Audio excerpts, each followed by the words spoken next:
Bandeirantes Acontece.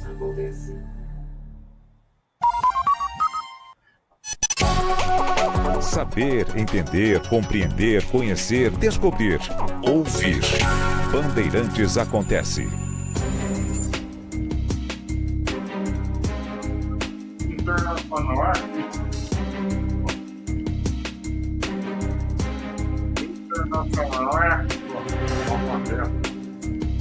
Hoje na Colômbia haverá uma cúpula dos países que integram a Organização do Tratado de Cooperação da Amazônia, ou Cooperação Amazônica, como preferem alguns. O Lula embarcou ontem para a Colômbia, exatamente para participar desse encontro. E, claro, já estavam definidos os temas, né? Então falariam de COP30, de efeito estufa, de como fazer com que os países que têm florestas sejam, de alguma maneira, remunerados para que preservem essas florestas, né? Há acordos vários a respeito desse tema, mas o fato é que a grana não vem, né? A grana não aparece, ela vem numa quantidade muito menor do que estava acertado. Os países ricos negligenciam isso.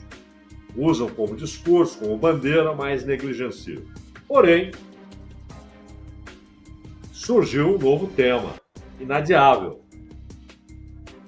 A presença de forças militares dos Estados Unidos no Caribe e, particularmente, na costa venezuelana. Bom, o Trump, vale notar, ele já havia dito que, primeiro, o seu país classificaria alguns grupos como terroristas. E, a partir desse momento, inclusive ficou claro na época, né, conversamos sobre isso aqui, que qual era a intenção? De pegar um grupo criminoso, mas usar essa classificação específica, grupo terrorista. Porque isso dá, de acordo com a legislação dos Estados Unidos, não é uma legislação internacional, obviamente, mas dá ao governo dos Estados Unidos o direito, de acordo com a lei do país, de caçarem esses grupos que são considerados terroristas. A revelia de instituições multilaterais ou até dos países onde esses grupos atuam. Essa segunda parte é mais complicada. Em alguns casos, os Estados Unidos simplesmente ignoram. É bom lembrar que a ação que matou Bin Laden, por exemplo, oficialmente, o governo do Paquistão não sabia, tanto que protestou pelo fato de que uma ação militar foi realizada dentro de seu território. E, pelo menos oficialmente, sem que o governo do Paquistão soubesse. Por quê? É preciso dizer pelo menos oficialmente, porque talvez soubesse. Mas não queria dizer que sabia para não prejudicar-se politicamente com a população majoritariamente islâmica. Então o governo paquistanês disse que não sabia. Talvez não soubesse. Talvez os Estados Unidos, como fizeram várias e várias vezes, tenham agido sem comunicar à revelia do governo daquele país, onde a ação acontece. Pode ser que soubesse, talvez soubesse. Mas o fato de ter agido, e pelo menos oficialmente, isso ter sido feito sem que o governo daquele país soubesse, mostra que é um tipo normal de operação. Você manda grupos especiais. E aí o Trump anunciou o envio de embarcações militares para o Caribe, dizendo que o objetivo é combater o tráfico de drogas. citou a quantidade imensa de cocaína que sai da América do Sul, direto para os Estados Unidos, pelo oceano, ou passando pelo México, entrando na América Central, chegando à América do Norte, ao México, e do México para os Estados Unidos. Mas que grande parte vai pelo oceano. Então, se é uma operação em águas internacionais, o assunto não despertaria tanta atenção. Porém, imediatamente após esse anúncio, o governo Trump acrescentou palavras ao discurso permanente contra a Venezuela. Já havia sido feita aquela oferta de premiação de 50 milhões de dólares para quem facilitasse a captura do Maduro ou indicasse um meio de capturar. Eles colocam nos termos que são em parte um texto padrão. Quem souber do paradeiro, no caso do Maduro, não faz sentido, todo mundo sabe onde ele está, onde ele mora, onde ele vive. Mas por que então fazer essa oferta de 50 milhões de dólares? Se todo mundo sabe onde ele está. A ideia é tentar seduzir parte das Forças Armadas da Venezuela. Ó, há 50 milhões de dólares na parada. Não só isso. É um sinal de que quem colaborar passará a ter uma relação amistosa, talvez até preferencial, com os Estados Unidos. É basicamente um recado: derrubem Maduro. Esse é o recado do Trump ao oferecer 50. Mas ele envia essas embarcações, e aí entra um outro aspecto. Quando você vai fazer vigilância no mar para tentar deter, capturar, interceptar embarcações que estão envolvidas em alguma atividade criminosa, seja contrabando de pessoas, seja contrabando de armas, seja contrabando de drogas, há embarcações específicas. São feitas na costa, elas são feitas pela Guarda Costeira. Se elas são feitas em águas internacionais, é a Marinha diretamente a responsável por essa ação. Mas com embarcações típicas desse tipo de abordagem. Você não manda mísseis Tomahawk para deter embarcações que carreguem drogas ou armas ou pessoas. Não manda mísseis Tomahawk. Não faz sentido. Mas parte dos barcos enviados, parte está armada com Tomahawk. Não é só isso. Navios anfíbios. Navios anfíbios não têm a menor relação com a interceptação de embarcações no mar. O nome já diz, navios anfíbios são para desembarque de tropas. E há um outro ponto. Como dizíamos aqui, não sei se ontem, anteontem, os Estados Unidos têm uma quarta força, com inteligência suficiente para ser considerada a quarta força. Os fuzileiros navais, os mariners, como eles chamam lá. Pois bem, além da força naval, há mariners nessa missão. Não é um grande contingente. Não é um grande contingente. Tudo indica inicialmente, pressão psicológica. Aí, olha o que eu tenho aqui. Eu tenho anfíbios para desembarque de tropas. Eu tenho Tomahawks para devastar suas bases militares. Tem o Mariners, capazes de ocupar prédios em instantes, treinados para isso. Ocupam prédios, bairros ou cidades pequenas em instantes. Agora, isso é o anúncio de uma invasão? Não. É uma demonstração de que uma invasão é realizável, não de que ela será realizada. E há, inclusive, um aspecto pessoal, Ronald, Clara, todo mundo que está com a gente, primeiro-ministro da Noruega. E hoje ele é ministro das Finanças da Noruega. E o Stoltenberg estava caminhando ali na região do Rio Nilo, com o Egito e, recentemente, Camboja e Tailândia. Essa, de fato, a interferência do Trump foi decisiva. Azerbaijão e Armênia também foi decisivo. Então ele foi mencionando ali. Mas o que ele mais deseja seria o prêmio máximo, conseguir um acordo entre Rússia e Ucrânia. Ele quer o Nobel da Paz.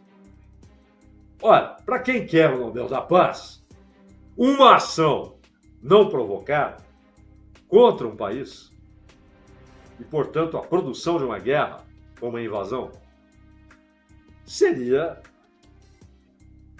o sepultamento do sonho do Trump de ganhar o Nobel da Paz. E não é só isso. Uma coisa é atacar o país.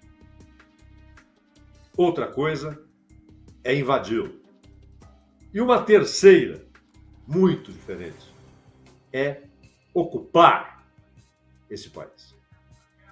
Uma coisa é lançar mísseis, é despejar bombas. Outra é fazer uma incursão, uma invasão com um grupo especial, como foi feito no Paquistão na caça ao Bin Laden. Mas ocupar o país é outra coisa. Do Afeganistão, os Estados Unidos saíram com o rabo entre as pernas. E depois de 20 anos, tudo que eles controlavam era uma parte de Cabul, a parte das embaixadas, e a estrada que ligava ao aeroporto internacional de Cabul. E olhe lá. 20 anos. No Vietnã, sofreram a mais dura derrota que os Estados Unidos já sofreram. E mesmo na Coreia, não saíram como vencedores, nem como perdedores. Houve um armistício, mas nem os Estados Unidos nem a China nenhum dos dois foi derrotado no embate entre Coreia do Norte e Coreia do Sul. Mas o que Trump quer de fato não é dar recados para o Maduro, mandar uma pequena frota, mas poderosa, muito bem armada, e com mariners, e com mísseis Tomahawks, contra torpedeiros, e navios anfíbios, unidades de desembarque, só para mandar um recado para o Maduro. Trump está assentando bases para intervenções que podem ser meramente políticas e econômicas, mas podem ser militares na América Latina. Nessa história de combate às drogas, ele ligou para Claudia Sheinbaum, a presidente do México, e disse para Sheinbaum: olha, você está fazendo aquelas coisas do Trump, né? Um trabalho maravilhoso. Você é uma mulher maravilhosa. E disse isso depois: a presidente do México é maravilhosa. Você está conseguindo um controle maior da fronteira. Mas isso não é suficiente. Vocês não têm capacidade para enfrentar esses cartéis. E convenhamos, os cartéis nunca foram derrotados no México. continuam sendo o principal problema mexicano no século XXI. Aí o Trump diz: eu vou mandar tropas, o que você acha? E a Sheinbaum, corretamente, adequadamente, disse: olha, nós podemos trabalhar juntos, a cooperação é fundamental. Se vocês impedirem que armas venham dos Estados Unidos para o México, sejam contrabandeadas dos Estados Unidos para o México, já é ótimo. Mas tropa dos Estados Unidos no México, não. Não. Ainda mais o México. O México teve metade do seu território levado pelos Estados Unidos. E regiões riquíssimas, como o Texas, como a Califórnia. Imagine permitir a entrada de soldados dos Estados Unidos em território mexicano. Panamá, primeiro dia do Trump, ele já mandou bala no Panamá, dizendo: acabe com esse contrato com a China, você entregou o canal do Panamá para a China, esse canal nós que construímos, e nós vamos retomar. Ele não disse nós podemos, não, ele disse nós vamos retomar. Olha, retomar coisa alguma. O canal foi construído pelos Estados Unidos e, por isso, houve um longo período em que eles estiveram sob controle dos Estados Unidos. Esse período encerrou-se. E houve o acordo para a devolução. O acordo é feito no governo Jimmy Carter e efetuado 10 anos depois. Está aqui. Canal do Panamá é do Panamá. O Panamá faz o que bem entender. Ele fez contratos a um porto no Atlântico e um porto no Pacífico, ambos controlados por empresas chinesas. O Trump foi para cima. Isso aí é nosso. Não, não é dos Estados Unidos. Eles construíram e durante um longo tempo, correto, justo, lá dominaram. Acabou. E o governo dos Estados Unidos oficializou a devolução. Ora, esse é um país que tem uma base em Cuba sem autorização de Cuba. Guantánamo. Durante um tempo havia autorização, era um contrato. Só que o contrato expirou já com a revolução tendo sido feita, já com Fidel Castro no poder. Expirou o contrato. E aí o governo cubano anunciou: olha, não renovaremos. A resposta dos Estados Unidos: não. O contrato só pode ser cancelado com a concordância das duas partes. Isso não existe. Como garantiu essa sua posição? Com a sua força militar. O que Cuba faria? Retomaria Guantánamo?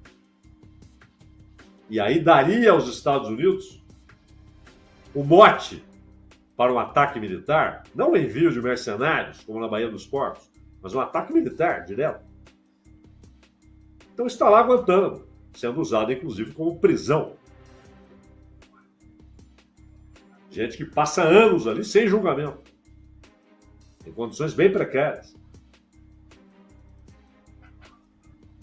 Mas ele está enxergando a China em todas as partes. A China cresce como potência e passa a ter participação decisiva, econômica, não militar, mas econômica, na América Latina. E a América Latina, desde Monroe, é vista pelo poder estabelecido nos Estados Unidos como quintal dos Estados Unidos. Ou seja, começando na América do Norte, com o México, atravessando a América Central, toda a América do Sul, é visto como quintal. E para o Trump, o Canadá também, né? Para o Trump, o Canadá também. É um quintalzão ao norte. E aí, ele começa a fazer esses movimentos para dizer, ele tenta colocar tropas no México, quem sabe a Sheinbaum concorda. Não vai forçar, claro que não. Ah, você está dizendo não, mas eu vou mandar assim. Não é esse o jogo. Mas o jogo é ir preparando o terreno. Já tem uma base militar acertada com o Paraguai, na Tríplice Fronteira. Quer uma no Brasil, na Tríplice Fronteira, e quer outra no Brasil, na região amazônica. A Guiana, exatamente pela questão de Essequibo, já se torna um caminho para obter autorização, talvez dentro do território da Guiana, para uma base militar dos Estados Unidos na Amazônia. Isso é um sonho antigo dos Estados Unidos. Uma base militar na Amazônia. Então poderia ser uma na Amazônia, talvez duas na Tríplice Fronteira. A Patagônia já foi entregue pelo Milei. Milei já, na época ainda daquela militar que comandava lá o Comando Sul, a Laura Richardson, já entregou, não. Pode construir base, podem fazer o que bem entenderem. E a ideia é que cada vez mais haja governos que digam, venham, coloquem suas bases. E aqui não é a ideia só de ter uma base militar, porque a ameaça chinesa, do ponto de vista dos Estados Unidos, é uma ameaça, não é uma ameaça militar, é uma ameaça econômica. Mas a ideia é ter a presença militar, que obviamente é a consolidação do controle, mas, sobretudo, o controle econômico sobre recursos. O lítio da Bolívia, o lítio do Chile e da Argentina, as terras raras do Brasil e o ouro peruano, enfim, ter controle sobre essas riquezas. E principalmente sobre os minerais críticos essenciais para a economia moderna, para a alta tecnologia. É um consórcio permanente entre o Estado e as grandes companhias dos Estados Unidos. Não é um consórcio. O Estado não tem nem essa condição de ser um consorciado do poder. Ele é a expressão política do poder real, que é o poder econômico, do grande capital. Então, claro que Trump, se puder ter Maduro na rede, vai gostar. Se conseguir induzir militares venezuelanos a um golpe, oferecendo $50 milhões, vai gostar. Mas a Venezuela não é o alvo de fato. A Venezuela é o mote possível neste momento.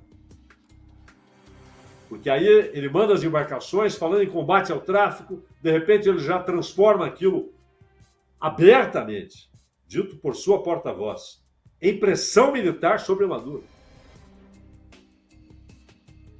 Mas a ideia é mais do que recuperar o que para eles é o quintal, mas é estender, mais do que em qualquer momento da história, o seu controle econômico. E olha que o controle econômico dos Estados Unidos na América Latina, ele é imenso, sempre foi. Mas ele quer atingir níveis de controle absoluto e imposição a esses países que sejam, inclusive o Brasil, o imenso Brasil, o rico Brasil, em mero produtor e exportador de matéria-prima. Quer controlar a base de dados no Brasil, a exploração mineral no Brasil e, claro, o governo brasileiro. Meu caro Ronald Menezes.